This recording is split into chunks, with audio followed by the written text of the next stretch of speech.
Hello everyone, welcome to my YouTube channel Naz online classes. तो guys आज हम इस वीडियो में आप लोगों को सिखाने वाला हूं कि आप लोग हिंदी पद्यांश का संदर्भ कैसे लिखना है और व्याख्या कैसे करते हैं। ठीक है, और हम लोग सीखेंगे इस वीडियो में कि कैसे पहचानते हैं कि यह पद्यांश का कवि कौन है और किस पाठ से है। वो सब हम लोग इस वीडियो में सीखने वाले हैं। तो आप लोग वीडियो में बने रहें और वीडियो को लास्ट तक देखें।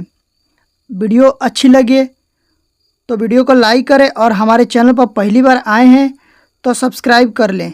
इसी तरह का वीडियो आप लोगों को इस चैनल पर मिलता रहेगा। ठीक है, तो देखिए ये हमारा पद्यांश है। ठीक है, तो इसको कैसे संदर्भ लिखना है और व्याख्या कैसे करना है वो सब हम लोग इस सीखेंगे। तो देखिए, जैसे कि मान लो ये पेपर में आप लोगों को ऐसा दिया रहेगा, पूछेगा कि निम्नलिखित में से किन्हीं एक पद्यांश पर आधारित सभी प्रश्नों के उत्तर दीजिए। ठीक है, और आप लोग को दो पद्यांश दे देगा। ठीक है, जैसे कि यहाँ पर दिया है, ये पहला दिया है और ये दूसरा दिया है। आप लोग को एक करना है। ठीक है, या फिर आप अगर क करते हो तो आप लोगों को ख नहीं करना है, अगर ख करते हो तो आप लोगों को क नहीं करना है। ठीक है, तो जैसे कि देख लो यहाँ पर ख में है, चाह नहीं सुरबाला के गहनों में गुथा जाऊं, चाह नहीं प्रेमी बाला के बिंद प्यारी को ललचाऊं। ठीक है ना, और इस पर अंडरलाइन किया है, अंडरलाइन किया है ना। ठीक है, और उसके नीचे आप आओगे तो यहाँ पर 3 क्वेश्चन दिया रहेगा। पहला दिया रहेगा कि उपरोक्त पद्यांश का संदर्भ लिखिए, और दूसरा में रहेगा पद्यांश के रेखांकित अंश की व्याख्या कीजिए। ठीक है, रेखांकित अंश का मतलब होता है कि जितना रेखा किया गया है। ठीक है ना, यहाँ से लेकर यहाँ तक रेखा किया गया है ना, तो इसका ही व्याख्या करना है। ये 2 लाइन का रेखा है तो 2 लाइन का ही व्याख्या करना है। ठीक है, तो हम लोग उतना ही करेंगे। और जो तीसरा प्रश्न रहता है वो जो पद्यांश दिया रहता है ना, उसी का आधार पर एक प्रश्न रहता है। ठीक है, जैसे कि तीसरा प्रश्न है कि पुष्प वनमाली के समक्ष अपनी कौन सी इच्छा यानी कि चाह प्रकट करता है। ठीक है ना, तो मैं बताया ना कि जो इसमें रहेगा पद्यांश उसी के आधार पर आप लोग को एक प्रश्न पूछा जाएगा। ठीक है, तो देखिए उसको कैसे करते हैं। जैसे कि मान लो यहाँ पर आप लोग का एक पद्यांश है और 2 लाइन का ये रेखा किया गया है, तो हम लोग लिखेंगे कैसे। सबसे पहले तो इसको हम लोग पढ़ेंगे अच्छे से। ठीक है ना, कि कवि का, इस चैप्टर का कवि का क्या नाम है और ये किस पाठ का क्या नाम है। ठीक है ना, तो सबसे पहले लिखेंगे संदर्भ, उसमें लिखेंगे प्रस्तुत कविता हमारी पाठ्य पुस्तक हिंदी के काव्य खंड के अंतर्गत पुष्प की अभिलाषा नामक पाठ से लिया गया है, जिसकी रचयिता माखनलाल चतुर्वेदी जी हैं। ठीक है, सबसे पहले तो हम क्या जाने, पहले इसको पद्यांश को पढ़े तो हमको मालूम चल गया कि ये पुष्प की अभिलाषा पाठ से है और इसकी जो रचयिता है यानी कि कवि हैं वो कौन है, माखनलाल चतुर्वेदी जी हैं।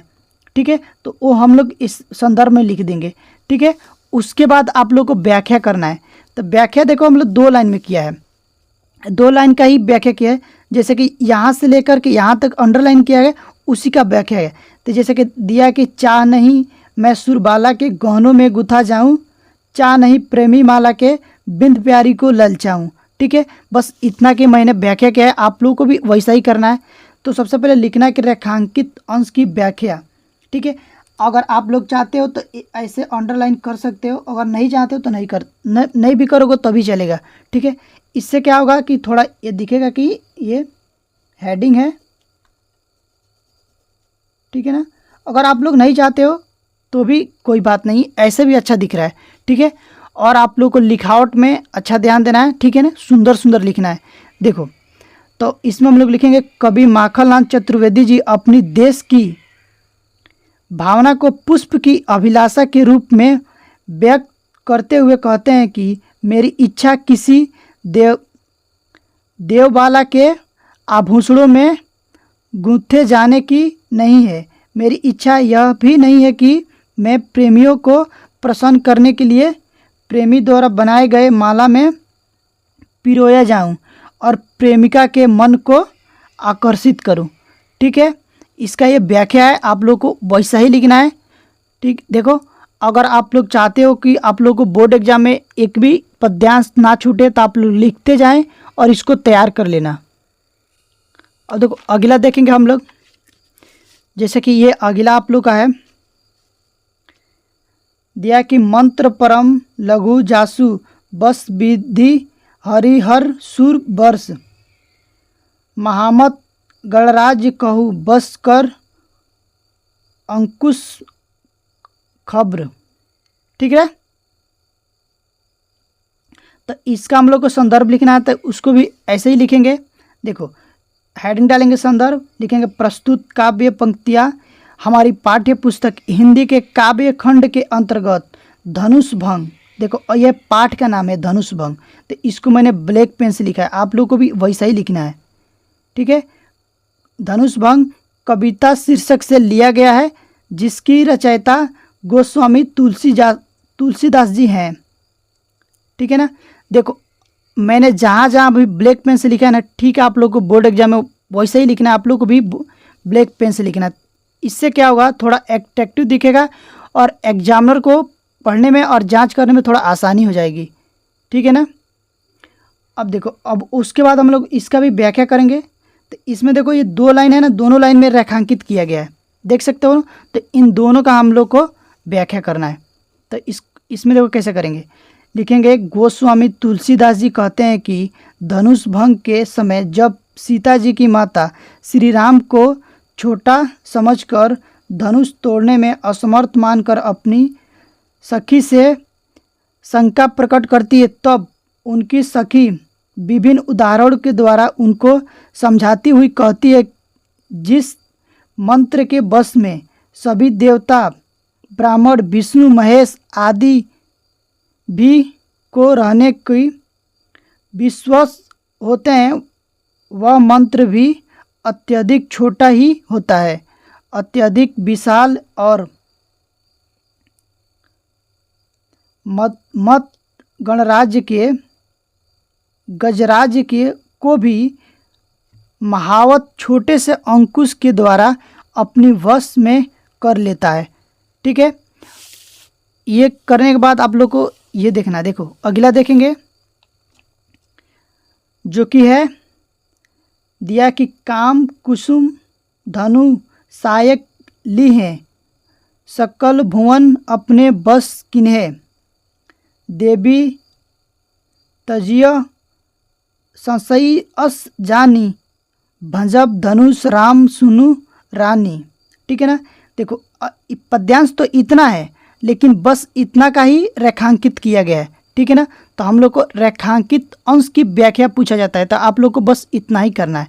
ठीक है ना, तो इसका भी हम लोग लिख लेंगे। देखो इसका भी वैसे ही लिखेंगे, प्रस्तुत, इसका भी संदर्भ देखो ऐसे लिखेंगे, प्रस्तुत काव्य पंक्तियाँ हमारी पाठ्य पुस्तक हिंदी के काव्य खंड के अंतर्गत धनुष भंग कविता शीर्षक से लिया गया है, जिसकी रचयिता गोस्वामी तुलसीदास जी हैं। ठीक है ना, ये भी तुलसीदास जी का ही है, तो उनका ही संदर्भ लिखेंगे। ठीक है, उसके बाद से हम लोग हेडिंग डालेंगे रेखांकित अंश की व्याख्या।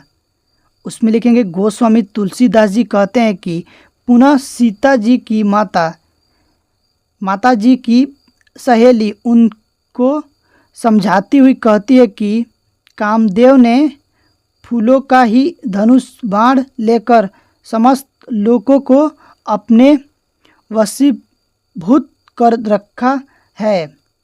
ठीक है ना, हे देवी, इस बात को अच्छी तरह से समझकर आप अपने संदेह का त्याग कर दीजिए। हे रानी, आप सुनिए, श्री रामचंद्र जी धनुष की अवश्य ही तोड़ देंगे। ठीक है, ये भी आप लोग को वैसा ही लिख लेना है और लिख करके याद कर लेना है। ठीक है ना, अगर आप लोग चाहते हो ना कि बोर्ड एग्जाम में आप लोग को एक भी प्रश्न ना छूटे, तो आप लोग को ये तैयार कर लेना है। ठीक है, ये काफ़ी मोस्ट इम्पोर्टेंट है, जितना भी ये पद्यांश है ना, ये बोर्ड एग्जाम में बार बार पूछे जाते हैं। ठीक है, अब देखो अगला हम लोग देखेंगे, ये है मैया हो न चरायो गाय, सिगरे ग्वाल गिरावत मोसो मरे पाई पिराई, जौ न पत्याही पूछी बलदाहू अपनी सौ दिवाई। यह सुनी माई यशोदा, ग्वालिनी गारी देती सिराई, मैं पढ़ती अपने लड़का को आवे मन बहराई, सूर श्याम मैरो अति बालक, मारत ताही सिराई। ठीक है, ये आप लोग को पद्यांश है और उसमें देखो कितना रेखांकित किया गया है, 1 लाइन 2 लाइन और यहाँ पर आधा लाइन। ठीक है ना, 2.5 लाइन को आप लोग को रेखांकित किया गया है। तो इसका आप लोग को व्याख्या करना है यहाँ तक की। ठीक है ना, गारी देती सिराई यहाँ तक बस आप लोग को व्याख्या करना है। तो इसका हम लोग कैसे संदर्भ लिखेंगे और व्याख्या करेंगे देख लो। इसमें भी लिखेंगे संदर्भ, ठीक है, हेडिंग डालेंगे, उसके बाद से लिखेंगे प्रस्तुत पद्यांश सूरसागर नामक ग्रंथ से हमारी पाठ्य पुस्तक हिंदी के काव्य खंड में संकलित पद नामक शीर्षक से लिया गया है, जिसकी रचयिता श्री सूरदास जी हैं। ठीक है, इतना लिखने के बाद आप लोग को भी वैसा ही लिखना है, रेखांकित अंश की व्याख्या हेडिंग डालना है। उसमें देखो यहाँ तक ही हम लोग व्याख्या करेंगे। ठीक है ना, इसको यहाँ तक, यहाँ से लेकर के देखो दिख रहा है ना, यहाँ से लेकर के यहाँ तक हम लोग अच्छे से पढ़ेंगे। पढ़ने के बाद उसको समझेंगे, उसके बाद से हम लोग व्याख्या करेंगे। ठीक है, तो देखो मैंने इसको अच्छे से पढ़ा है, उसके बाद से देखो व्याख्या किया। तो इसमें भी लिखना है आप लोगों को, बाल स्वभाव के अनुरूप श्री कृष्ण माता यशोदा से कहते हैं कि माता मैं अब गाय चराने नहीं जाऊंगा, सभी ग्वाल मुझसे ही अपनी गायों को घेरने के लिए कहते हैं। इधर से उधर दौड़ते दौड़ते मेरे पाँवों में पीड़ा होने लगती है। यदि तुम्हें मेरे बातों का विश्वास ना हो तो बलराम से अपनी सौगंध दिलाकर पूछ लो। ठीक है, यह सुन माता यशोदा ग्वाल बालों पर क्रोध करती है और उन्हें गाली देती है। देखो मैं यहाँ से दिखाया ना कि गारी देती सिराई। ठीक है ना, यहाँ से ये इंड हो रहा है, तो आप लोग को बस इतना ही, ठीक है ना, कि और उन्हें गारी देती है, इतना ही तक लिखेंगे। ओके, उम्मीद करता हूँ कि आप लोग को समझ में आ रहा है और आप लोग लिख रहे हैं। ठीक है ना, साथ ही साथ लिखते जाना और उसको तैयार कर लेना। ठीक है ना, क्योंकि बोर्ड के ये सारे पदांश ना बोर्ड एग्जाम के पॉइंट व्यू से काफ़ी मोस्ट इम्पोर्टेंट है। ठीक है ना, ये जितना भी मैं ले आया हूँ ये सब छांट छांट के लाया हूँ। ठीक है, ताकि आप लोगों को लिए आसान हो जाए और आप लोग अपनी तैयारी अच्छे से कर पाए। गाइज आप लोग के लिए मैं इतना मेहनत कर रहा हूँ, तो आप लोग का भी फ़र्ज़ बनता है कि आप लोग वीडियो को लाइक करें और चैनल को सब्सक्राइब कर लें। ठीक है, तो देखिए ये लास्ट है, लास्ट पद्यांश है जो कि आप लोग देख सकते हो। इसका भी इतना तक रेखांकित किया गया है, तो इसको भी हम लोग अच्छे से पढ़ेंगे और उसके बाद इसको भी हम लोग बताएंगे कैसे व्याख्या करते हैं। ठीक है, देखो जैसे कि ये है, उधो मन न भवे 10-20, एक हुत्तो 100 गायो, श्याम संग कौ और राधे इस, इंद्री शिथिल भई केशव बीनु ज्यो, देही बीनु शिष्य, आशा लागी रहित तन, श्वासा जीवही कोटि बरिस। ठीक है, यहाँ तक की रेखा किया गया है। तू 100 सखा श्याम सुंदर के सकल, जोग के इस सुर हमारा नंद नंदन, बीनु और नहीं जगदीश। ठीक है, तो हम लोग यहाँ से लेकर के यहाँ तक रेखा नहीं किया गया है, तो इसका हम लोग व्याख्या नहीं करेंगे। व्याख्या करेंगे देखो यहाँ से लेकर के यहाँ तक इसका रेखांकित किया गया है, तो इसका ही व्याख्या करेंगे और इस पद्यांश का हम लोग संदर्भ लिखेंगे। ठीक है, देखो संदर्भ हर पद्यांश का अलग अलग होगा, जो कि आप लोग को पढ़ना है और समझना है। जैसे कि इस पद्यांश का है, देखो कैसे लिखेंगे। इस पद्यांश का है, लिखेंगे संदर्भ प्रस्तुत पद्यांश सूरसागर नामक ग्रंथ से हमारी पाठ्य पुस्तक हिंदी के काव्य खंड में संकलित पद नामक शीर्षक से लिया गया है, जिसकी रचयिता श्री सूरदास जी हैं। ठीक है ना, और इसके जो पिछले वाला था ना पद्यांश, वो भी सूरदास जी का ही था और ये भी सूरदास जी का ही है। ठीक है ना, तो इसमें देखो लिखेंगे हम लोग व्याख्या में, इसका कैसे लिखेंगे, इसको भी वैसा ही सेम व्याख्या जैसे मैंने लिखा कि रेखांकित अंश की व्याख्या, तो हम लोग रेखांकित अंश की व्याख्या करनी ना, तो वही इसीलिए हम लोग ये लिख लेंगे कि रेखांकित अंश की व्याख्या का मतलब जो जितना रेखा में दिया गया है, जितना पेपर में दिया गया है। जैसे मैंने आप लोग को स्टार्टिंग में भी बताया कि देखो इसमें देखो दो, ये पद्यांश है ना, इसमें भी 2 ही लाइन अंडरलाइन किया गया है, तो इसका 2 ही लाइन करना है, ठीक है। और इसका भी 2 ही लाइन किया गया है, तो 2 ही लाइन करना है, ज़्यादा नहीं करना है, क्योंकि आप लोग को ये 6 नंबर में ही पूछेगा और जिसमें 3 प्रश्न रहेगा, तो तीनों प्रश्न का 2-2 मार्क रहेगा, 2-2 नंबर मिलेगा। अगर आप लोग देखो, अगर आप लोग संदर्भ लिखते हो तो 2 नंबर मिलेगा, ठीक है। व्याख्या करते हो तो भी 2 नंबर मिलेगा, और उसी टाइप से एक प्रश्न आएगा उसको भी आप लोग करते हो तो 2 नंबर, यानी कि तीनों प्रश्नों को करने से 2 नंबर मिले। अब अगर आप लोग चाहते हो कि ये जितना भी पद्यांश है यहाँ से लेकर के यहाँ तक इसको हम लोग अगर व्याख्या करते हैं तो ज़्यादा नंबर मिलेगा, तो ऐसा नहीं है।